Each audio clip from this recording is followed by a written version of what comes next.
성탄절은 하나님께서 우리를 구원하시기 위해서 예수님을 이 땅에 아기 예수로 보낸 날이기도 합니다. 예수님께서 태어나신 곳은 베들레헴이라고 하는 곳입니다. 예수님의 아버지 요셉과 어머니 마리아는 그때 당시 국법에 따라서 자기 고향에 가서 호적을 하기 위해서 베들레헴을 방문을 하게 되었습니다. 하필 이때가 이 마리아가 만삭이었습니다. 여러분 아마 우리 권사님들, 집사님들, 여자 집사님들이 아기를 넣어보신 분들은 아시겠지만 아기를 낳는 일이 결코 쉬운 일이 아니죠. 어머니가 된다고 하는 것이 어려운 일입니다.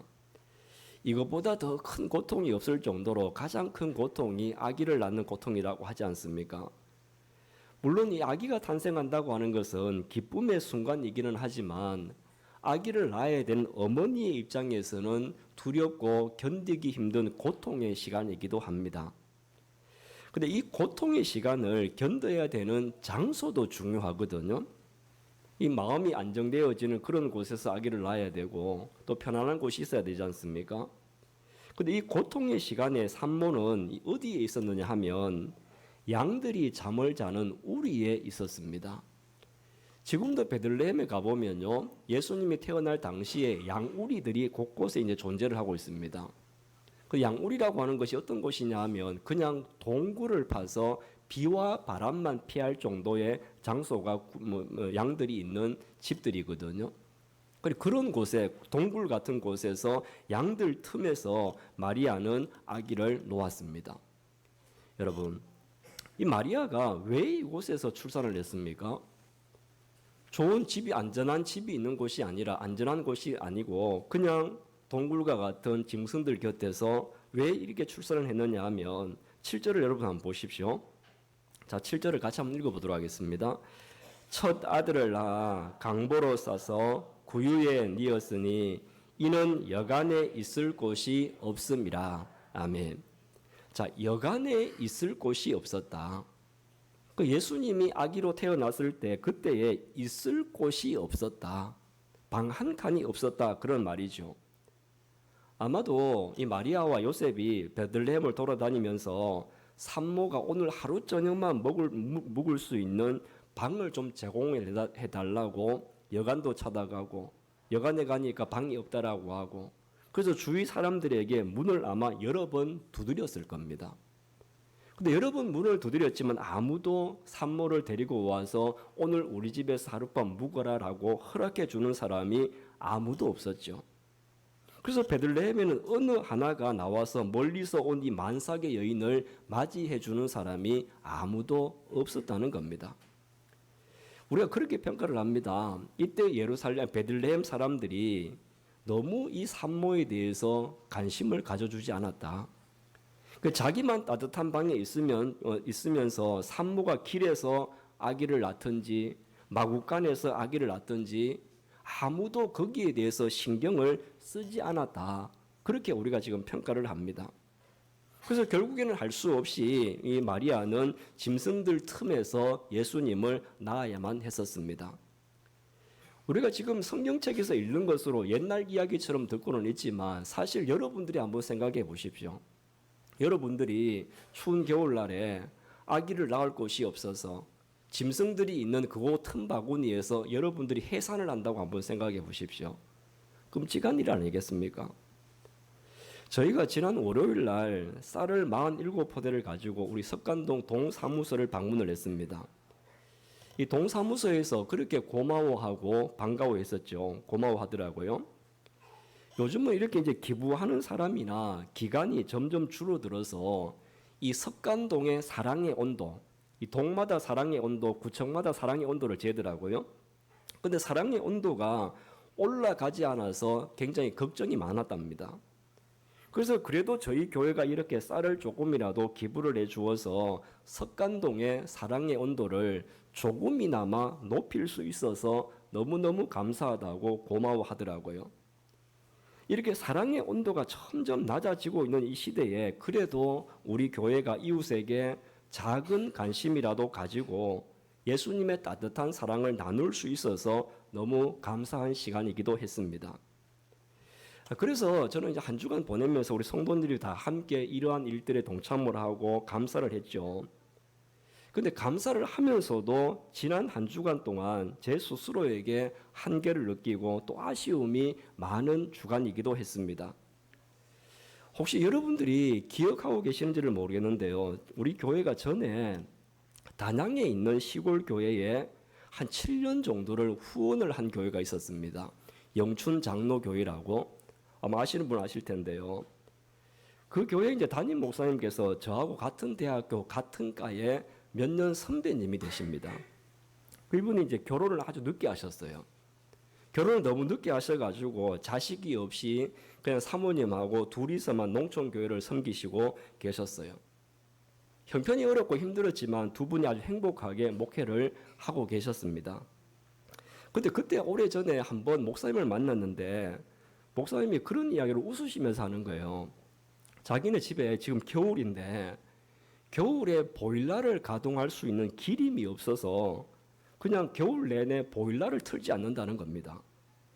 그 잠을 잘 때도 두꺼운 패딩을 입고 두 분이 사모님하고 목사님 둘 다 그렇게 주무신다는 거예요. 그래서 제가 이제 그때 그 이야기를 듣고 나니까 저도 처음에 결혼을 하고 첫째 아기를 기를 때가 생각이 나더라고요. 제가 이제 그때 결혼 처음 했을 때 교육전사로 섬길 때 사례비가 그때 한 60만 원 정도를 받았었거든요. 이제 60만 원 정도 사례비를 받는데 저도 이제 신학교를 다니고 있었습니다. 학생이었습니다. 학교 등록금도 내야 되고 책도 사봐야 되고 그런 신학교 다니고 있었고 그리고 아기도 키웠습니다. 아기도 있었어요. 근데 지금 생각해 보면 제가 믿음이 좋은 건지 사람이 너무 무식하고 무모한 건지 지금 구별을 잘 안 되기도 해요. 그래서 지금 생각하면 그런 생각이 들어요. 아내에게는 무능한 남편이었고 아기에게는 나쁜 아빠였다. 이런 생각을 떨쳐버릴 수가 없어요. 그래서 60만 원을 그때 받아가지고 아기 기저귀 사고 우유 사고 그러고 나면 저희들도 겨울에 보일러에 기름을 넣을 수가 없었거든요. 뭐 60만 원 받아고 이것저것 떼고 나면 우리 생활을 하고 나면 보일러에 기름 넣을 수가 없죠. 그래서 생활 자체가 굉장히 빈민가 같은 그런 생활이었었습니다. 세 식구가 그렇게 살아가는 게 힘들었죠. 그래서 겨울이 되면 궁여지책으로 어떻게 했느냐 하면 그때 이웃에 누가 쓰다가 버린 전기 판넬이 있었어요. 바닥에 까는 전기 판넬 여러분 아시죠? 그 전기 판넬을 2장을 제가 얻어왔습니다. 공사장에 가서. 그 전기 판넬 2장을 얻어와가지고 그걸 이제 방바닥에 깔았어요. 바닥에 깔고 보일러를 못 대니까. 근데 전기 판넬은 바닥은 따뜻한데 공기가 전혀 따뜻해지질 않습니다. 방이 굉장히 추워요. 그러니까 이제 추우니까 너무 추우니까 전기 난로를 하나 또 얻어왔습니다. 이때 전기는 그 교회 바로 옆에 붙어 있었기 때문에 교회 전기를 사용해서 다행스럽게도 전기 요금은 들지 않았었어요. 그래서 밤에 잘 때 보면 바닥에 이제 전기 판넬을 전기를 올리고 자고 그리고 옛날에 난로가 벌건 난로 여러분 아시죠? 이렇게 좀 왔다가 선풍기처럼 생긴 그 난로. 그 난로가 이제 벌건 불빛을 내면서 윙윙거리면서 돌아갑니다. 그럼 밤에 눈을 떠보면 벽이 벌게요. 벽이 벌건 게 이유가 뭐냐면 그 난로의 불빛 때문에 방 안이 환하고 온 방이 전부 다 벌겋게 보였었거든요. 그때 우리 첫째가 아직 돌이 안 됐을 때였습니다. 첫째가 아직 돌도 안 됐어요. 그 돌도 안 된 아기였는데 추운 아기가 갓난 아기가 여기서 지내다 보니까 겨울 내내 감기가 안 떨어지고 천식 걸리고 뭐 하면 또 목 아프다고 병원 가고 안 아픈 날이 없었어요. 아마 여러분들도 뭐 이런 경험을 해보신 분은 아마 없었을 겁니다. 없었는 걸 다행스럽게 생각하고 감사하며 사셔야 되는데 근데 이 단양의 목사님이 이렇게 보일러 기름을 못 넣고 그렇게 한다니까 제가 옛날에 겪었던 그런 생각들이 났습니다. 그래서 그때 제가 여러분들에게 말씀을 드렸었어. 이 똑같은 내용을 여러분들에게 말씀을 드렸었어요. 그 여러분들이 다들 그때 마음에 감동을 받으셔가지고 이제 각자 조금씩 헌금을 하셔가지고 100만 원 정도를 그때 그 목사님에게 보일러 기름 넣으시라고 보내드렸었거든요. 그러면서 한 7년 동안 그 이후 7년 동안 매달마다 선교비를 조금씩 우리 교회가 보내드렸었습니다. 그리고 이제 어버이날이 되어지면 양말도 보내드리고 그리고 누가 이제 권사님이 한 분 그때 신발을 또 후원해 주셨을 때 신발도 그 교회에다가 보내드리고 그렇게 했었거든요. 그러다가 이제 교회의 정책이 좀 바뀌었어요. 교회의 정책이 좀 바뀌고 하면서 그 교회를 돕다가 이제 다른 교회로 바꾸자라고 해서 그 교회의 후원을 이제 그만두게 되었습니다. 제가 이제 그 목사님에게 전화를 해서 내년부터 우리 목사님에게 보냈던 후원금을 이제 더 이상 못 보내게 됐습니다. 근데 이 말을 도저히 제가 못 하겠더라고요. 끊는다고.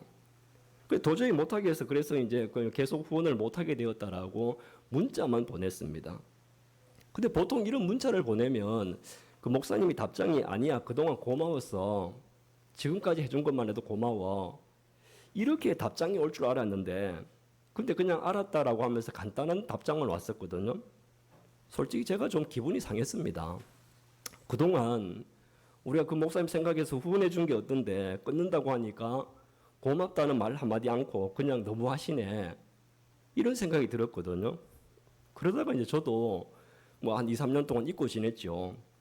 근데 지난주에 그 목사님에게서 문자가 왔어요. 문자가 왔는데 어떤 문자가 왔느냐 하면 사모님이 돌아가셨다는 겁니다. 나이 아직 50대인데. 나이 아직 50대 이제 중반이신데.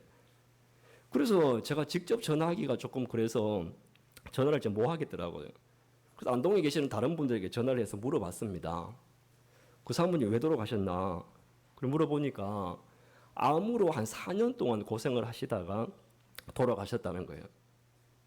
근데 암이 이미 발견했을 때는 이미 다른 곳으로 많이 전이가 되어져 있는 상황이었고 항암 치료를 한 3년 이상 동안 했지만 거의 한 4년 동안 고생만 하시다가 돌아가셨다는 겁니다. 그런데 그 상황들을 이제 놓고 보면서 제가 가만히 생각을 해보니까 저희 교회가 후원을 끊었을 때가 언제였느냐 하면 그 사모님이 암 수술을 받고 그리고 한참 동안 항암 치료를 받고 있는 동안이었더라고요. 그리고 목사님 입장에서는 사모님이 수술을 받고 한창 이제 항암 치료를 받고 있는데 목숨도 위태로고 왔다 갔다. 그때 이제 직장암이었는데 그게 또 다른 곳에 전이가 되어지고 유방암도 생기고 한꺼번에 암이 몇 개가 생겼더라고요. 그런데 그렇게 이제 위태로운 상황이었는데 그나마 조금 후원을 하고 있던 교회가 후원을 내년부터 안 합니다. 끊습니다.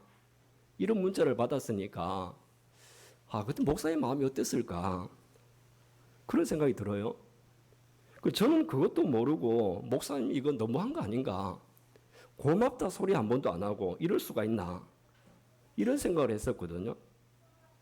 지금 생각해 보면 정말 그 목사님한테 너무 죄송하고 미안해서 목사님 볼 면목이 없습니다, 사실.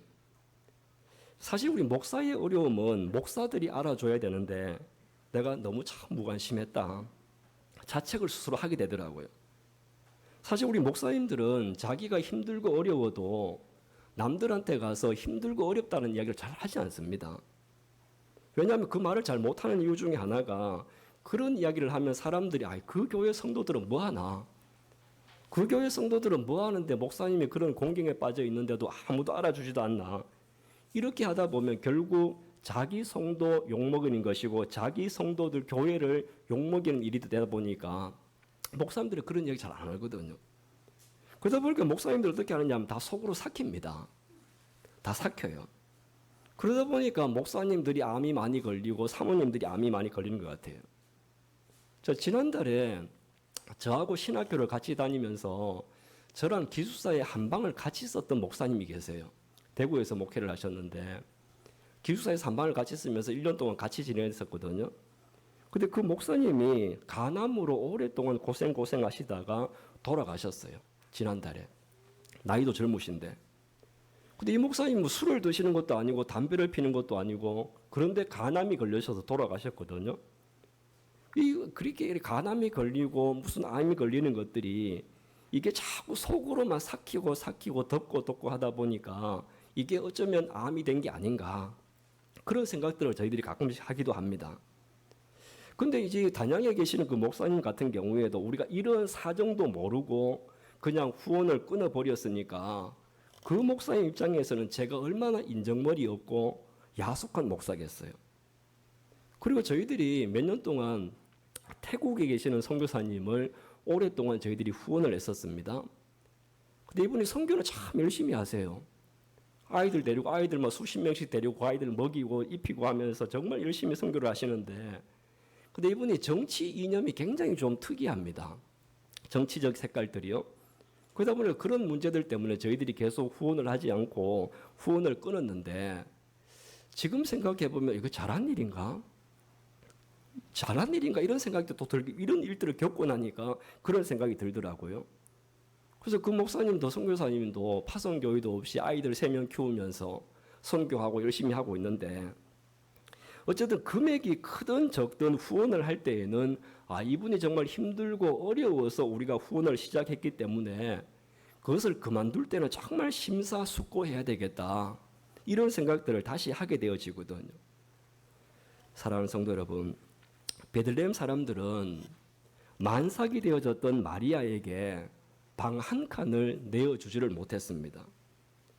사랑과 인정이 메말랐다고 이기적인 사람들이라고 저와 여러분들이 평가하지 않습니까? 어떻게 만삭이 된 여인에게 아무도 방 한 칸을 내주지 않았나? 그런 야속하고 인정 메마른 사람이 있나? 이렇게 우리가 그들을 평가를 합니다. 근데 우리가 이 평가에서 저도 베들레헴 사람들과 별로 다를 바가 없구나. 저도 아무것도 가진 것 없는 농촌교회 목사님 사모님이 항암 치료하면서 어려움을 겪는데 그것도 모르고 그냥 후원을 일방적으로 끊어버리고 고맙다고 인사도 하지 않는다고 야속한 목사님이라고 그렇게 또 내 스스로가 속으로 생각을 하고, 이렇게 생각해 보면 마리아에게 방 한 칸을 내주지 못했던 그 사람들과 우리가 뭐가 다른가?